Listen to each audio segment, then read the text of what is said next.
Moi, j'étais informé par rapport à cette stratégie.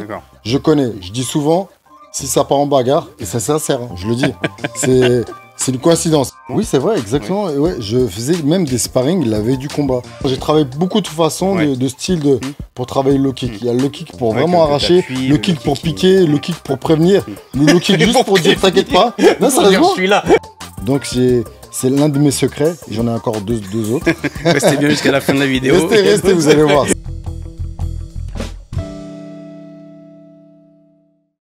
Bagarreur, bagarreuse, bonsoir, c'est Juji et ce soir un combattant, un bagarreur exceptionnel en la personne de Karim Gadji. Salut Karim. Salut. Un plaisir. Si vous connaissez pas Karim Gadji, c'est un combattant pas exceptionnel, hors norme. Hors norme, c'est ça sort de la normalité. Monsieur champion du monde de breakdance, en 2006 il s'attaque au sport de combat et depuis c'est un palmarès exceptionnel. C'est 2 ans plus tard champion de France de karaté. 2009, champion de France de Sanda. 2010, il s'attaque au kickboxing. Et depuis, c'est des récompenses tous les ans, depuis 15 ans. Exceptionnel. 15 titres de champion du monde de kickboxing. 2 titres de champion du Bellator. Il manque quoi à ton palmarès? Il manque pas mal de choses. Mais c'est pas fini encore. Ça, c'est bon, on va y revenir. C'est aussi plus d'une centaine de combats, 50 KO. Et surtout, ce qu'on est dans les KO, c'est pas juste des KO d'enchaînement, tu fais des super combos, on adore ça et on l'a vu récemment au Glory, mais surtout des KO sur les low kicks. Et ça, c'est assez exceptionnel. J'adore les low kicks. Et on voit ça, la puissance que tu as dans les jambes, c'est assez impressionnant. On va parler avec toi dépassement de soi, mental, persévérance, abnégation, croire en soi bien sûr, ce qui fait de toi un grand champion. Mais j'aimerais commencer cette interview par une petite anecdote. Pour revenir à ton premier championnat d'Europe, tu es à Brest, en 2010. Je me souviens, tu t'en souviens très bien. Ok. Parce qu'il y a une équipe de TF1 qui te suit pour une émission qui s'appelle Link. La vie en face. La vie en face. Oh là là. Exactement. Et à cette pesée, tu arrives avec quelques kilos en trop. Oui, c'est vrai. Ce qui paraît. Ouais. Et du coup, tu t'improvises un petit hammam dans ta chambre d'hôtel. Donc tu mets le bain à fond. Exactement. Perdre du poids. Ouais. Et ensuite, tu vas courir. Tu avais combien de kilos à perdre ce soir? 1,5 kg, je crois, un truc comme ça. Il t'en perd plus de 2 kilos. Ça. Ouais. Tu reviens à la pesée, tu fais ton combat et tu gagnes ce combat. Ouais. En middle KO au 5e round face à un combattant du Showtime. Hit Showtime. Très beau combattant. Ouais. Et j'étais suivi par cette chaîne TF1, Link, la vie en face. Et heureusement que ça a bien fini. Je suis content, ça a fait une belle fin. Et je remporte le titre de champion d'Europe WPMF. Et c'était la catégorie de poids, c'était quoi? C'était 72. 72, c'est ça. 72 Depuis, t'as plus jamais recombattu en 72 kilos, je crois. Non, après, franchement, j'aurais pu. Hein. Ouais. Même là, à mon âge, sincèrement, ça paraît fou de le dire, je peux faire 72 kilos. Oui, mais parce que t'es plus rigoureux maintenant que tu l'étais à l'époque. Exactement. Avant, je faisais je mangeais un peu n'importe comment. Ouais. Et je ne savais pas comment faire. Ouais. Et on l'a appris au fil du temps, avec l'expérience. On a compris comment faire ça intelligemment. Et sans se mettre dans le rouge, en danger. C'est ça. Et avec aujourd'hui du combat très... Parce que ta détermination, ton abnégation, ça passait par un entraînement tous les jours, même jusqu'à la veille du combat. Exactement. Depuis, tu as revu un peu ces méthodes d'entraînement. Oui, c'est vrai, exactement. Ouais. Et je faisais même des sparring la veille du combat, parce que je ne savais pas comment faire. Et malheureusement, à ce moment-là, j'avais pas appris avec mes profs. J'apprenais dans la difficulté. Oui. Je faisais même beaucoup de sparring. Limite, mes entraînements, c'était des sparring. Bon, on va dire que heureusement que j'ai fait ça, parce que c'est ce qui m'a permis d'exister ici dans cette carrière, on va dire. Mais j'ai appris, parce qu'après, en même temps que je commençais ma carrière, je commençais à passer mes diplômes. Donc j'ai commencé à passer mon BEP-GEPS et j'ai appris comment donner les cours, comment faire les exercices, la condition physique qui était importante pour avoir un corps assez, on va dire, musclé pour pouvoir encaisser les coups, pour pouvoir comment travailler les low kicks, il fallait muscler aussi les cuisses, travailler les squats. Donc tout ça a fait que grâce à ce passage-là, j'ai appris même tard, attention, très tard, vers 26, 27, 28 ans, j'ai commencé à travailler mon corps pour essayer de durer le plus longtemps possible. Ouais. Et cette méthode a fonctionné parce que aujourd'hui, 42 ans, je continue à m'entraîner aussi dur. Donc c'est l'un de mes secrets, et j'en ai encore deux autres. Restez bien jusqu'à la fin de la vidéo. Restez, vous allez voir, sincèrement. Et ce qui me permet, déjà ce qu'il faut savoir, on le sait tous dans le sport, à haut niveau, il faut faire attention à ce qu'on mange, respecter les temps de repos pour la récupération. Dès qu'on a une blessure, il faut s'arrêter. Oui. Et moi, à mes débuts, dès que j'avais des blessures, j'allais quand même à l'entraînement. Tout le monde, on s'entraîne, on veut continuer, on veut même aller combattre blessé. C'est ça, parce qu'on se dit non, je suis un bonhomme, j'y vais, qu'est-ce qu'il y a? Mais le truc, c'est qu'en prenant les mêmes coups sur les blessures, la blessure, elle peut former d'autres blessures plus importantes, plus graves, qui peuvent entraîner des arrêts pendant 6 mois, 1 an. Et nous, on veut pas ça. Nous, on veut continuer dans notre carrière, essayer de faire des combats pour gagner en expérience. Parce que toute cette pré-carrière dans le breakdance, c'était donc tu étais beaucoup plus jeune et tu n'avais pas cette notion de durée en fait. Tu étais plus dans la culture de l'instant, on va dire. En fait, déjà en parlant de breakdance, c'est un passage très très important qui m'a permis d'être opérationnel physiquement par rapport à ma souplesse, ma coordination, le fait d'apprendre les techniques très rapidement. Parce que c'est vrai que quand je suis arrivé dans le pied-point, j'ai appris en l'espace d'1 an, je me suis retrouvé déjà à avoir un certain niveau.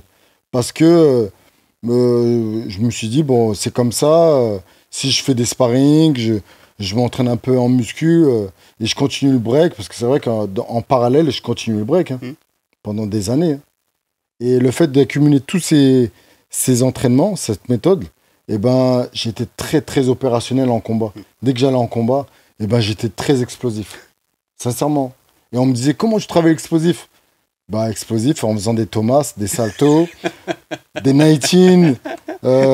Les breakers, ils vont comprendre ces termes que personne ne peut faire. Tourner sur la tête, faire des perceuses. Sincèrement, et quand je faisais mes entraînements, je faisais une grosse partie d'entraînement de breakdance. Et après, je partais à m'entraîner en boxe pendant 1 heure. Et ça, je l'ai fait à mes débuts. Sincèrement, je l'ai fait très longtemps, dans le sens où je m'entraînais tous les jours. Je prenais pas de repos parce que je savais pas que le repos était important. Et comme j'étais un petit peu jeune, dis-le que ça faut pas le faire. Oui, bien sûr, il faut pas le faire parce qu'après, plus tard, j'ai su que ça c'était quelque chose à. Oui, ça s'appelle le surentraînement. Oui, c'est le surentraînement. Mais quand on est jeune, un peu speed, motivé, déterminé, même si on est en surentraînement, blessé, mais on se rend pas compte parce qu'on a envie de gagner, on a envie de s'entraîner pour devenir fort. Mais après, on commençait à avoir mal au dos, mal au genou. C'est quoi ça? C'est normal, tu te reposes pas. Donc du coup, j'ai commencé à réfléchir avec mes coachs, avec mes partenaires d'entraînement. Et on a réussi en étudiant, en voyant comment s'entraînent les autres, tous les sportifs de haut niveau dans les autres disciplines, comment ils s'entraînent à haut niveau. Et comme ça, on fait un petit mélange à nous-mêmes et on essaie de répéter et faire la même chose pour essayer d'être vraiment bien physiquement. Mais cette faculté d'adaptation et d'apprentissage super rapide, tu estimes que c'est quelque chose d'inné en toi depuis le début, que c'est quelque chose que tu as travaillé et que tu as su faire évoluer? Alors sincèrement, c'est quelque chose que j'ai travaillé. D'accord. J'ai travaillé et comme je l'ai toujours dit, ça je l'ai récupéré dans le breakdance. Alors pourquoi? Parce que dans la danse hip-hop, il y a beaucoup de chorégraphie, énormément de chorégraphie, donc ça travaille énormément le cerveau. Il y a des moments où je faisais des castings pendant, je sais pas moi, peut-être 10 ans. Chaque trimestre, il y avait des castings sur des comédies musicales, des pubs, etc. Il fallait apprendre en quelques minutes une chorégraphie de je sais pas moi, 2-3 minutes. Il y a un chorégraphe en face, il va te montrer le truc. Et toi, tu es en face comme ça, et toi, tu dois répéter. Tu es en stress, mais le cerveau doit être habitué à répéter le mouvement. Bam, bam. Me mettre un pas en arrière, en avant, acrobatie, freeze. Et quand tu t'habitues à tout ça, sincèrement, c'est ce que je dis.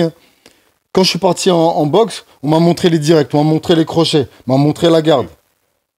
Je l'ai répété, j'ai pas mis des semaines ou des mois pour pouvoir l'assimiler. Moi, je l'ai appris sur le moment même et je rentrais chez moi.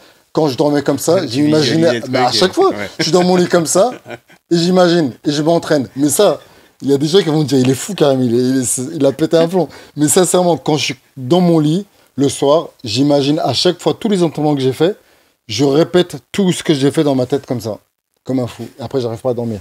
Tu fais de la visualisation sans le savoir en fait. Sérieusement, je le fais normal. Jusqu'à là, 2023, je le fais encore. Euh, Donc rapidement, tu te rends quand même, tu as des facilités sur le pied-point. En parallèle, tu dis que tu continues le breakdance, tu fondes Fantastic Armada. Il y a un combattant qu'on connaît très bien à la bagarre et qui nous régale au Bellator, c'est Yves Landu. Yves, il part direct dans le MMA, très rapidement. Toi, tu choisis le kickboxing. Qu'est-ce qui fait que à cette époque-là, tu choisis pas le MMA, que tu appelles le suivre? Alors, ce qui est simple, net et précis, c'est que déjà, dans ma période, mon temps, le MMA, il n'était pas, C'est pas était pas popularisé. très, bien sûr, pas connu du tout. Si, il était connu que aux États-Unis. Et pour chercher le MMA, il fallait aller sur Emule. Ouais, mais on sait que t'es un fan de MMA et que t'y allais. Et que Oui, tu téléchargeais pendant 3 jours oui, on est d'accord. Ton UFC Et 4. ça, les torrents, tout ça, là, ça veut dire qu'il fallait chercher l'information. Maintenant, la période à Yves, le MMA était déjà en place devant lui. Et lui, il a eu la chance d'arriver au bon moment. Au bon moment, il a appris, il a été formé par la Snake Team.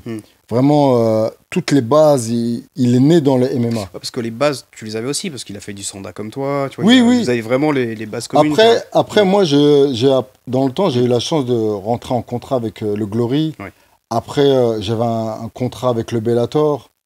Après, je suis reparti au Glory, ce qui fait que il faut se dire, on peut pas tout mélanger, faire tout et n'importe quoi. Est-ce que, pour se parler franchement, financièrement, c'était plus intéressant de rester en Ça, kickboxing que dans MMA? ça, c'est une certitude. D'accord. C'est une certitude parce que pour financièrement être bien, Oui. il fallait aller aux États-Unis. D'accord. Il fallait aller dans les grosses organisations. Et dans le temps, il y avait que l'UFC.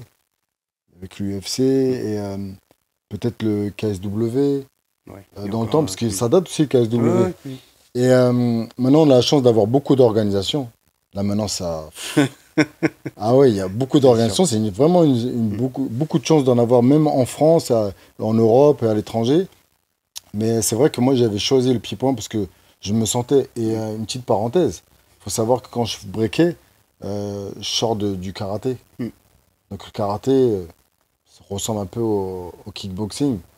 Et c'est dans cette facilité que quand je suis arrivé, j'ai percé direct en kickboxing. C'est D'accord. le breakdance et le karaté m'a aidé à être, percer, oui, à être opérationnel rapidement. Après, pas de regret parce que tu as pu combattre des immenses champions. Hormis celui qui fait le buzz en ce moment en MMA, c'est Eric Doumbé, mais je pense Ouais. à Nicky Olsen. Ouais, Surtout. ouais, dans le temps, Niki, c'était. C'était imbattable. Ouais, sérieusement. C'était C'était un. c'était mon premier glory, c'était dominant. en Turquie il y a 10 ans. Et j'affrontais Niki que je voyais dans le téléchargement Emule. Je le voyais dans les K1 World Max. Ouais. Il était impressionnant. Il avait affronté Boakao, il a affronté des tueurs à Des gages. légendes. Ouais, Et après, quand on me propose, ouais, Karim, tu rentres au Glory et on te propose Niki. Moi, dans ce temps-là, sincèrement, j'étais pas fan en mode waouh. Ce qui fait que j'étais content. Je suis, oh ouais, il est connu, ouais, c'est parti. Je me rendais pas compte. Ouais. Du tout. Ouais. C'est pour ça que quand j'ai combattu face à lui, je l'ai bombardé. T'es lâché, quoi. Comme si, en fait, c'était moi le champion. Comme si c'était moi Niki. Non, sérieusement. Ce qui fait qu'on a fait un extra round. Comment ça se fait? Et je me retrouve dans le haut niveau du jour au lendemain. Et j'avais pas compris, en fait, comment ça se passait. Moi, quand je me rappelle, on était parti en Turquie pour le Glory. Pendant 5 jours, je suis arrivé là-bas. Il y avait un jour photo, un jour séance vidéo, interview, tout ça. Pendant 5 jours, j'ai rien fait. C'était déjà l'environnement pro. Non, mais 5 jours, normalement, tu étais là, tu continues à travailler, technique, tout ça. Rien fait. J'étais comme ça, waouh, à Mickey. J'étais à Disneyland. J'étais à Disneyland avec mon équipe, on était comme ça, on découvrait le haut niveau. Et c'est là que Niki de ce combat-là, m'a permis de savoir où j'étais. Et il fallait s'entraîner adapté pour pouvoir continuer longtemps dans cet événement-là. Ouais, c'est ça qui est impressionnant aussi chez toi et ton mental, c'est que des victoires ou des défaites, t'apprends toujours de tes combats. Et ça, les gens, ils pensent que c'est juste un proverbe, une légende. Non, mais c'est une réalité. Parce que moi, à chaque fois que je perdais, eh ben, j'étais pressé. J'étais sincèrement pressé d'aller à l'entraînement. Et quand j'ai la chance de pouvoir combattre et perdre et être bien physiquement, je reprends directement l'entraînement. Et j'essaie de travailler sur comment ça se fait que j'ai perdu, qu'est-ce qui a fait que j'ai perdu quelques points ou des coups au ventre ou aux jambes, etc. Et je me prends la tête. Parce Justement. que, Explique-nous comment tu travailles spécifiquement, parce que tu as déjà des facilités, tu remportes des titres de champion du monde assez rapidement. Et sur quel point, quel axe d'amélioration tu as le plus progressé dans ta carrière? alors, moi, au début, je m'entraînais sincèrement que techniquement. D'accord. Techniquement, je me suis pris la tête. Travailler tous les enchaînements pied-point, des deux côtés. Côté gauche Oui, parce qu'on le voit et beaucoup en dans ton droitier. style de combat, tu switches beaucoup de Oui, cartes. parce que j'ai appris les deux. Ouais. J'ai appris les deux. Je me suis dit, pour être fort, faut être prêt pour tout. Hmm. Donc, j'ai tout appris, toutes les techniques. High kick, middle, low kick, les crochets, l'uppercut, travailler au corps, à la tête. Franchement.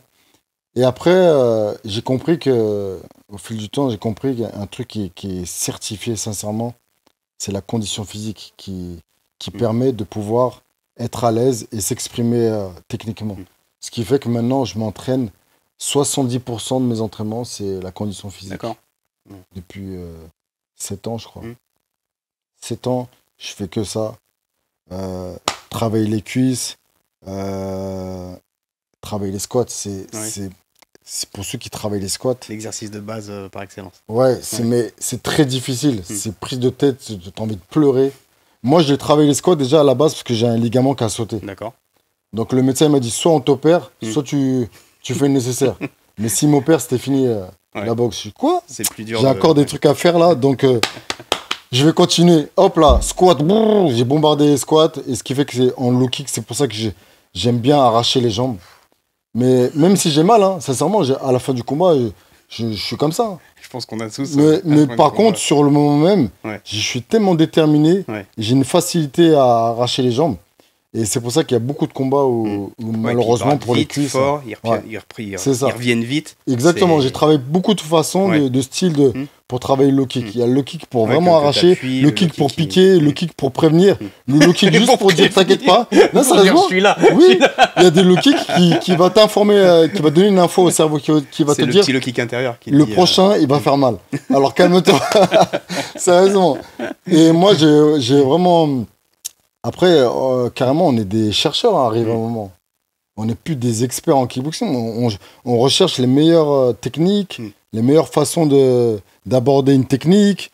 Et on se prend la tête pour essayer de trouver un moyen pour après informer les plus jeunes. Moi, quand j'enseigne, je leur donne les nouvelles techniques que j'ai testées, que Et j'ai approuvé. validées. Ouais, parce qu'on teste des choses, il y a des choses, non, ça marche pas, j'ai pris des coups. Là, ça marche, ça. Donc, toi, tu valides, tu coches, et après, tu informes. C'est ce que je fais en ce moment. C'est top. Tu leur fais gagner des années de combat, C'est ça. d'apprentissage et Voilà. des défaites. On avance vite sur ta carrière. Il y a des combos magnifiques qu'on trouve et qu'on a retrouvé lors du Glory. Le combat que tu as malheureusement perdu, Glory 88. On va y revenir rapidement. Avant, là, vu juste qu'on est sur la technique et la recherche, nous, ce qu'on voit dans ta transition MMA, c'est que tu n'as pas réglé ce problème de distance. Alors, exactement. Sincèrement, j'ai une longue période de préparation en MMA. J'arrive à faire des choses à l'entraînement qui c'est pas mal, hein, c'est bien. Parce qu'il y en a beaucoup qui disent, ils vont dire, oh, il pêche au sol, il pêche en lutte. Oui. Nous, on trouve que c'est vraiment bien sûr. distance. Et sincèrement, je suis pas encore à l'aise. Je suis pas à l'aise. Il y a que peut-être le dernier combat que j'ai fait à Arès face à Diedrich, qui était sympa. Parce que le dernier round, j'ai réussi à lui marcher dessus. Parce que c'était un kickboxer aussi. Ok, c'est vrai. Mais par contre, j'aime pas quand Karim Gadji j'allais dire un menace gros comme mot. ça. Est-ce que pour dire des gros mots ici ou pas? Oui. Ce salopard, je dis ce salopard, on devait se fracasser en pied-point. Ouais. Mais non, il a décidé de faire comme Jordan Zebo. D'attendre pour ramasser, Ramener, de prendre les coups, ramasser Bah oui. pour aller au sol. Et c'est ce qui a cassé le combat. J'aurais voulu me combattre avec lui. Mais il a été intelligent. Par contre, très respectueux. C'est une très bonne personne. D'accord. Je lui souhaite que du bien. Et il n'y a que le troisième round, il commençait à me lâcher, à sauter dans tous les sens, tu vois, à essayer de faire du MMA. Ouais. Et manque de peau, j'ai perdu 2 juges à 1. Ouais. Et par contre, comme tu disais, ce qui est vrai, j'ai pas encore réussi à valider comment dire, le comportement d'un combattant MMA. Ouais, cette Parce distance que, de combat où oui, parce que je où tu te passais. fais piéger et tu te Oui, fais. voilà, je passe des. Imagine-toi, 15 ans, que Oui. du pied-point. Oui, On ne peut pas, du jour au lendemain. Si, c'est possible, excusez-moi, c'est possible. Mais moi, personnellement, Karim Gadji, j'ai pas encore réussi Ouais. à être à 100%. ça se voit clairement parce que, donc, pour revenir à ta combat au Glory, on le voit une fluidité dans les enchaînements, dans les coups, dans les combos. T'as pris un Todorovic, on a vu qu'il faisait 2 têtes de plus que toi. Il faisait 6 mètres. Clairement, Ouais, il faisait 6 on mètres. a vu le Golgoth, Ouais. on s'est dit waouh. Et t'as avancé, tu l'as pas lâché sur les 3 rounds. Malheureusement, on ne te voyait pas perdant, on t'a perdu à la décision. Il était essoufflé, il a craché son protégeant, tu l'en as fait voir de toutes les couleurs. Et on Alors, voit la fluidité oui. et l'aisance que t'as en Comme kickboxing, quoi. tu dis, ce qui est vrai, c'est que ça sort tout seul, en fait. Mm. J'ai tellement travaillé sur le pied-point que, sincèrement, je regarde même pas mon adversaire. D'accord. Ça, il y a un truc que j'ai jamais dit, et vous pouvez regarder sur mes combats, c'est que je regarde jamais mon adversaire, en fait. Ouais. Moi, je l'ai appris au karaté, ça, et j'arrive pas à le retirer. Et quand je regarde mon adversaire, j'ai du mal à voir. Mm. Ce qui fait que je regarde le sol, et je sors ce qu'il y a à D'accord. sortir. D'accord. Bon, quand on gère la distance, on imagine que la tête Oui, tu est un sais peu que vers la là. tête est là, ouais. Le corps, il est en face, c'est facile. Les jambes, on tape vers le milieu, entre en bas et le milieu, on touche les cuisses, tu vois. Mais ça sortait naturellement, sincèrement. Ça sortait naturellement et j'ai réussi à le fatiguer. Il était solide, hein. Il était Ouais, solide, t'es solide. il Ouais. était bien dur, Ouais. pas de soucis, Ouais. super. On a commencé dès que le gong a sonné, on s'est checké. Il a l'habitude d'avancer Ouais. et de faire le rouleau compresseur. Il a pas compris là. Ça, Mais c'est toi moi, qui as avancé mais moi direct. aussi, j'ai Ouais. l'habitude de le faire. Donc, il y a un problème. Il y a un truc, il y a quelqu'un qui va se désister. Ouais. Ce qui fait qu'il a commencé, Mm. si vous avez pu le voir sur le combat, dès qu'on se check, j'enchaîne. Mm. Parce que il a voulu essayer de mettre une pression. D'accord. Moi, j'étais informé par rapport à cette stratégie. D'accord. Je connais. Je dis souvent, si ça part en bagarre, et c'est sincère, hein, je le dis, c'est une coïncidence, bagarre avec la bagarre d'ici. Mais si ça part en bagarre, je sais comment faire. Ça veut dire que je pars, je sais quoi faire. Je pars vraiment en bagarre. Juste pour essayer de déstabiliser Ouais. et de dire à l'adversaire, calme-toi. Calme-toi, je sais me bagarrer. Calme-toi un petit peu. Viens, on combat un peu. Et après, et ce qui fait qu'à troisième round, le mec était à plat, il crachait son Ah ouais. protège-dents. Ah ouais. Il s'est cru dans son salon, il crache son protège-dents normal.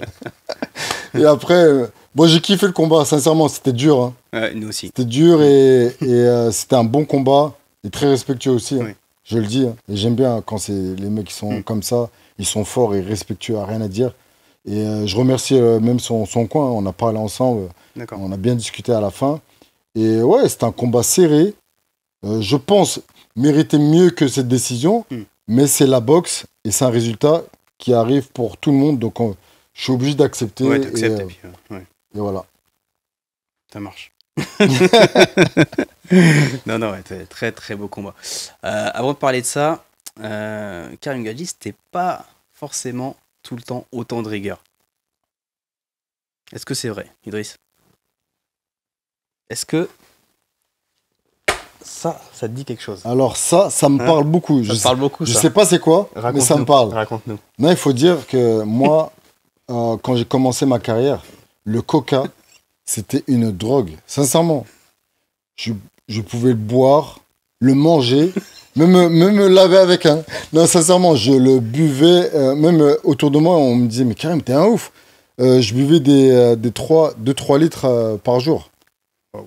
Et ça, sincèrement, ça, je le recommande pas. Je le recommande pas.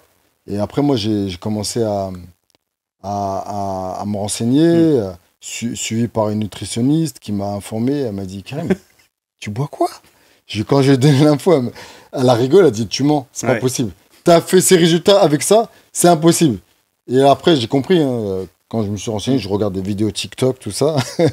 Si je veux continuer je dis souvent la même chose, si je veux continuer à durer longtemps, il y a plein de choses que je dois mettre de côté. Et sincèrement, le coca, je l'ai mis de côté. Et depuis, ça m'a fait rajeunir un peu plus. Le but, c'est de rajeunir un peu plus. Ça. Et ça, mon autre secret, je vous le dirai après.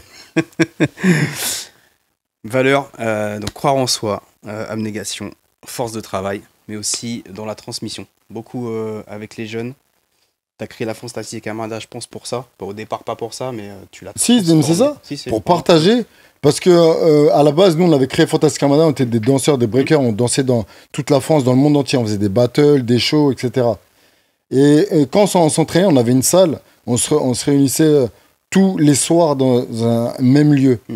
Et il y avait des gens qui venaient à chaque fois pour nous regarder et des petits qui essayaient de faire comme nous à chaque fois. D'accord. On se retrouvait avec 10 personnes qui suivaient, 20, 30, 40, 50.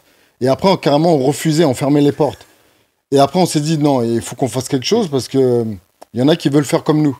On a créé Fantastic Armada, on a créé le club et on commençait à enseigner le breakdance. D'accord.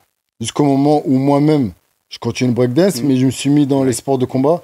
Du coup, on s'est dit, bon, on va enseigner le breakdance et les sports de combat. Et ce qui fait qu'on attire énormément de personnes. Ce que nous, on a fait en bien et en mal, ça nous sert maintenant, aujourd'hui, pour enseigner et pour partager ce qu'on a appris aux plus jeunes. Ouais, c'est beau parce que tout le monde ne le fait pas et ça prend aussi énormément de temps. Donc, Et moi, j'ai commencé ma carrière en entraînant. Les gens, ils ne savent pas ça. Moi, je me retrouve chaque année dans tous les championnats de France. Je peux même me retrouver à combattre et le lendemain, ça m'est arrivé plusieurs fois. Moi, je suis beaucoup... mes jeunes, ceux qui veulent être champions, j'ai envie qu'ils deviennent champions. Je mets toute ma force sur eux. J'ai des amateurs, les classe B, classe A, tout ça. Et je leur donne toute la puissance. Là, ils ont de la chance parce que je suis encore actif, dans le terrain. Ça veut dire que je leur donne encore plus d'espoir. Ils se disent que ce mec-là, il est fou, il a 42 ans. Alors, quand je vois les mecs, ils ont des 22, 23, je leur dis à chaque fois, les gars, vous avez une chance. Et je leur dis à chaque fois la même chose. Donnez-moi votre âge, vous allez voir ce que je vais faire. Je vais faire un truc de fou. C'est ça. Donc, ils se disent qu'ils ont tout devant eux pour pouvoir faire les choses. Performer. C'est ça. Le futur de Karim Gadji, c'est quoi? C'est un coach? C'est encore un combattant pied-point? Un combattant de MMA? Objection, votre honneur. Déjà, je suis déjà coach, comme je t'ai dit, depuis tellement d'années. Mais déjà, c'est une passion. Un coach, le fait de transmettre, déjà, c'est un kiff de fou. Et moi, je coachais depuis, ça fait 10 ans. Et le fait d'apprendre, on s'apprend à soi-même. Oui. Ça, souvent, il y en a qui me disent qu'en coachant et en voyant les combats, tu peux je me aussi suis rendu corriger ton compte style. en entraînant. Alors, je me mets comme ça en face d'eux. Là, vous mettez le direct, le crochet. Et moi, je me dis, mais c'est vrai en plus. Et ce qui fait que, même pour moi, ça m'aide. Et ce qui fait qu'en entraînant, j'ai beaucoup appris. Tu progresses. De fou. J'ai progressé de fou grâce à ça. C'est pour ça que je recommande les gens de partager des connaissances, mais en même temps, ça a des bienfaits, juste pour nous. Donc ça, c'est un truc à faire. Ma question, c'était plus, est-ce qu'on te revoit en pied-point? Je t'avais endormi en plus sur la question. Donc, est-ce que tu as encore des combats alors, à sincèrement, ARS ou autres en MMA? Déjà, en parlant d'ARS, c'est fini. D'accord. Le contrat est fini. On en parlera plus tard, si vous voulez bien. Et moi, j'ai des projets dans le sens où le Glory, le dernier combat au Glory, donc septembre 2023, ça m'a reboosté encore. D'accord. Dans le kiff. Parce que je kiffe. Hein. Je suis pas là en train d'essayer de construire une carrière ou je sais pas quoi. Parce que la carrière, elle est faite. Là, je suis en train de kiffer. Il y a des personnes qui ont des projets dans leur vie. Oh, j'aimerais bien aller à Hawaï, j'aimerais bien faire ça, escalader le Mont Blanc. Moi, mon kiff... projet de Karim Gadji, c'est... mon kiff, c'est ça. C'est de faire ce que je fais. D'accord. Alors, j'entends des gens, ouais, Karim, c'est quand que t'arrêtes. Pourquoi tu veux que j'arrête, frère? Dis-moi, il est où le problème? Je te gêne. Bon, regarde pas, zap. Est-ce que t'as un nom Non, il y a pas beaucoup de personnes. Parce qu'il y a beaucoup qui kiffent. Il y en a beaucoup à qui je donne de l'espoir. Pas forcément dans les sports de combat, même dans les sports qui règnent dans la vie. Dans ce que je fais. Le fait on parlait de dépassement de soi, c'est ce que je fais. Moi, je dépasse les limites du corps humain, de la logique. Ouais, normalement, il y a une logique. Tu t'entraînes à un certain âge. Normalement, c'est à 28 ans ou 30 ans, normalement, c'est fini. Et moi, je suis en train de déjouer un peu les plans pour prouver aux gens qu'avec détermination, motivation, entraînement régulier, entraînement intelligent, on peut continuer très longtemps. Sincèrement, je suis la preuve vivante. Sincèrement. Et les gens, ils disent non, c'est pas possible. Donc, il doit prendre des produits. Mais ça, j'en ai entendu. Ouais, ça. c'est dur de les entendre, ça. Oui, Ouais. bien sûr. Moi, ça me fait plaisir. Sincèrement, C'est ça me fait plaisir. gratifiant. Oui, parce qu'ils se disent, c'est pas possible de faire ça et ça, d'avoir un corps comme ça à 42 ans. Et quand j'entends ça, je vois, oh là là. Est-ce qu'il y a quelqu'un que tu as affronté, justement, En quoi en Glory, au Glory, en Sincèrement, pied-point? j'aimerais affronter n'importe qui de très fort. Comme j'ai dit tout à l'heure, je l'ai dit en off, il me reste encore un petit peu de temps. J'aimerais me fracasser avec des gens impossibles à battre. D'accord. Parce qu'en fait, ce que je kiffe dans ces challenges-là, c'est le fait que ce soit impossible. Tu t'entraînes pour un objectif Oui. et tout le monde te dit tu vas Oui, pas y c'est arriver ça. et c'est ça qui te Et motive. ben moi, à la base, quand j'ai commencé ma carrière, j'ai commencé à 26 ans, on m'a dit c'est impossible. Bien sûr. Les gens Sincèrement, te disent, impossible. En plus, t'as un dirigeant qui arrivait dans ma salle comme ça. Il arrivait comme ça avec un costard et avec une cravate. Bon, c'est bien, les gars, vous vous entraînez, c'est super. Par contre, il n'y a personne qui va arriver à haut niveau. C'est impossible. Et toi, de ce jour-là, tu Ouais. t'es dit ok. Et non, mais moi, j'ai écouté. Et sincèrement, ça m'a blessé. Mm. Ça m'a blessé. Après, j'étais voir le prof. Je lui ai dit, mais pourquoi il a dit ça, lui? Sincèrement, je lui ai dit, mais pourquoi il a dit ça? Et j'espérais que le prof me dise, non, t'inquiète pas, il est fou. Non, il m'a dit, écoute, non, c'est rien, on va travailler, tout ça, on va s'entraîner, on verra. Mais moi, dès que j'ai commencé, mes entraînements, c'était pour cette personne-là. Et regarde, je me suis retrouvé grâce à lui. D'ailleurs, je te remercie. Hein. Tu vas te reconnaître. Tu peux citer son nom. On a encore tellement de choses à dire. On va terminer sur une note positive. JO 2024. Ouais. On sait que tu es encore très investi dans le breakdance. Est-ce que tu peux nous en parler en 2 minutes? Oui, bien sûr. Alors, on a la chance d'avoir une belle salle à Meaux. D'accord. Donc, ça se trouve Tu peux donner le nom de la salle. au 24 avenue Franklin Roosevelt à Meaux. Il y a un peu de voiture pour y aller, mais Un petit peu, mais le train, vous êtes arrivé. le direct, 25 minutes. minutes. Donc, on a la chance d'avoir une belle salle de pied-point et aussi de breakdance. Donc, moi, je suis né dans le breakdance avec le groupe Fantastic Armada que j'ai créé avec des potes. Et ça fait 22, 23 ans.